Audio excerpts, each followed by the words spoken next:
Welcome back guys, this is Neil Holker. If you are an Android developer or planning to become a one, then this must be the right time for you to switch your gears to the new programming language called Kotlin, or I must say the official language on Android. Yes, you heard me right. Google made it official November 28, 2017. Now let's dive in a bit in this new programming language. Kotlin is being designed by JetBrains.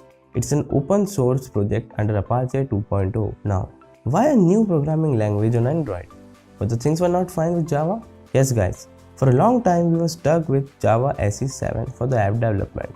We needed a language which is more expressive, much safer, and which makes our Android apps healthy and performant. And that's why we developed the Kotlin. Kotlin is expressive. Kotlin is concise, Kotlin is powerful, but best of all, it is interoperable with the existing Android languages and runtimes. Now let's see a classic Hello World example in Kotlin. The first line declares a package. Fun is a keyword to declare a function.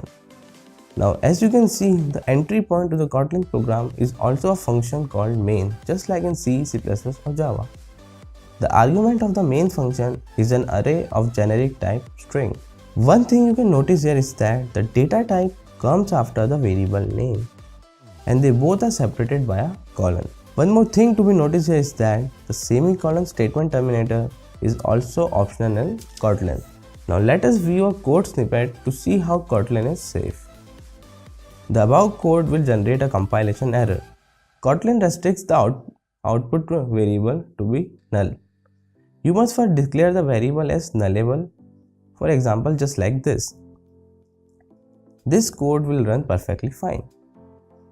There are many more features of Kotlin, like in Java we have Pojo classes, and to extend its functionality we have to include the code for getters, setters, toString method, equals method. But in Kotlin, using data classes, you can create a Pojo class with getter, setter, toString, equals with just a single line of code.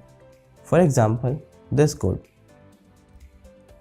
We can use lambdas to simplify the code in Kotlin. Now, without inheriting the classes, we can extend its functionality through extension functions in Kotlin. But the best feature of Kotlin is that it is 100% interoperable with the Java.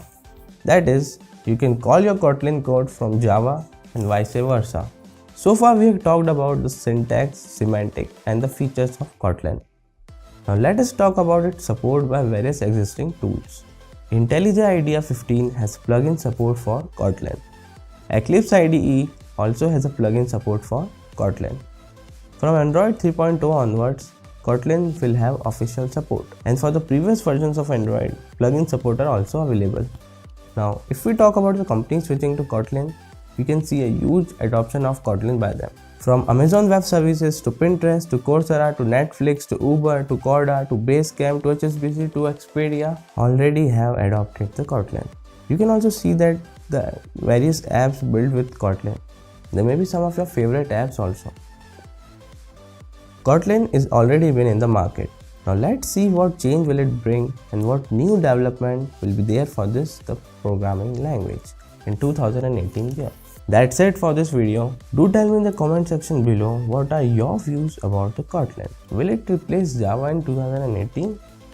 And if you like this video, then do hit the like button and don't forget to subscribe to this channel. Till then, keep learning, keep programming. Thank you and bye.